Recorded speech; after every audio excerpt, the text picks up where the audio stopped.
Did you know there's a place in the Amazon where entire expeditions vanish without a trace? Deep in its uncharted heart, legends speak of a forest that swallows men whole, where voices echo from the trees, luring travelers into oblivion. In 1989, one such journey crossed that invisible threshold and never returned. So, let's step inside the green labyrinth and uncover this chilling mystery.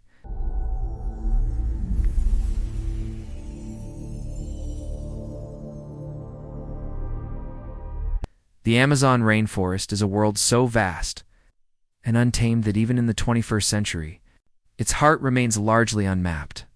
Here, life thrives in overwhelming abundance. The air is thick with the scent of wet earth and wild orchids, and the distant cry of unseen creatures echoes between ancient trees. It is a place of beauty, but also of shadows, a place where the line between the known and the unknown blurs with every step deeper into its green labyrinth. And it is here, in this living cathedral of vines and rivers, that one of the most disturbing and enduring disappearances in modern exploration took place. It was the year 1989, when Dr. Elias Monteiro, a Brazilian anthropologist known for his meticulous fieldwork and unshakable curiosity, assembled a small team to venture into an uncharted region along the Rio Tapajós. The mission's stated purpose was scientific, to document isolated tribes rumored to live in this remote pocket of the forest, untouched by the outside world. But Monteiro's private journals, later recovered by his colleagues, hinted at a deeper motive. In the final pages before his departure, he wrote of hearing old legends during his time with the Munduruku people, tales of a forest that swallows men, a place where voices call out from the trees, where the paths you take in the morning no longer exist by nightfall. The expedition was small, 3 local guides, 2 young researchers from São Paulo, and Monteiro himself. They carried enough supplies for 6 weeks, radios for emergency contact, and the confidence that came with years of jungle travel. On the first leg, their progress was steady, pushing deeper along narrow waterways where the canopy blotted out. The sun and the river itself seemed to breathe beneath its blanket of mist. At night, they recorded the calls of night birds and the hum of insects, filling reel after reel with notes for later study. Then, sometime after the 3rd week, Monteiro's transmissions became strange. His daily updates grew shorter, less detailed. One message spoke of hearing drums in the distance, though their maps showed no nearby villages. Another mentioned lights between the trees, pale, flickering like campfires that vanished when approached. And then silence. No further calls, no signal. Rescue teams were dispatched within days, starting at the last known coordinates. They found the team's abandoned camp beside a tributary, tent still pitched. Cooking gear scattered, notebooks left open, pages fluttering in the humid breeze. But there was no sign of struggle, no footprints leading away. It was as if the jungle had simply erased them.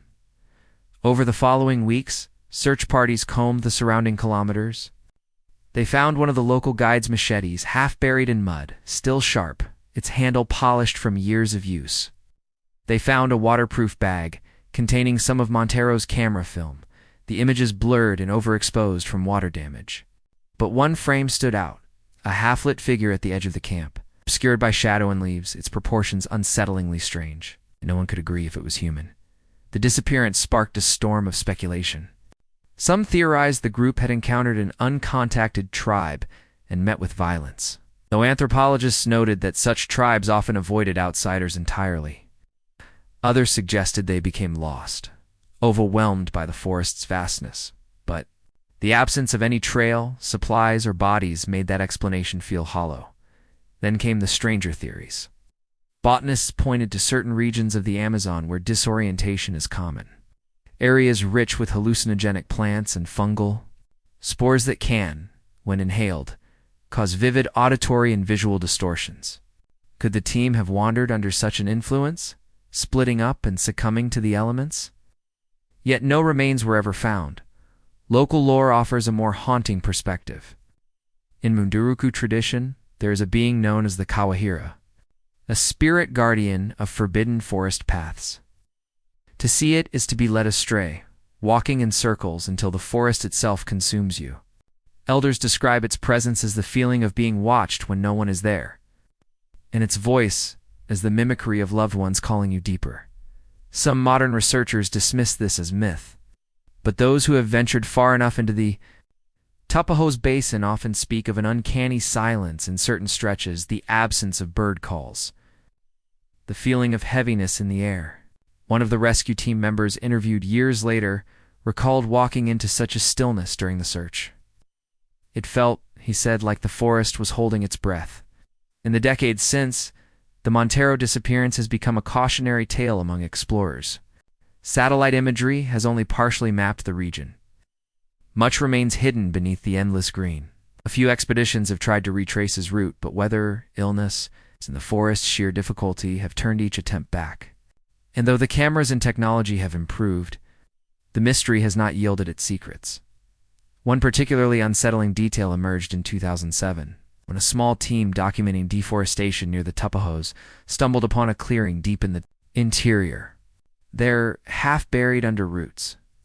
They recovered a rusted metal container containing waterlogged papers, some signed by Montero himself. The notes were fragmented, but one line, repeated twice, stood out: "We are being followed, not by men." Could he have meant? Was it a poetic way of describing the forest's oppressive nature, or did he truly believe something was stalking them? The handwriting was shaky, the ink smeared as if written in haste, and beyond this tantalizing clue, the trail once again vanished into the silence. Today, official records list the Montero expedition as unresolved, presumed lost. Families of the missing men still have no closure, for scientists. The disappearance remains a perplexing gap in the narrative of Amazonian exploration. For those who know the jungle's stories, it is simply another chapter in the long history of the rainforest taking back what is hers. Perhaps the answer lies somewhere in the dense weave of vines and shadows, waiting for the right set of eyes to find it. Or perhaps it is meant never to be found, a reminder that, despite our maps and machines, there are still places on Earth that refuse to give up their secrets. And so, the Rio Tapajos flows on, carrying with it the whispers of the lost, through a world where the sunlight barely touches the ground and where, if you listen long enough, you might just hear footsteps following behind you, though no one is there.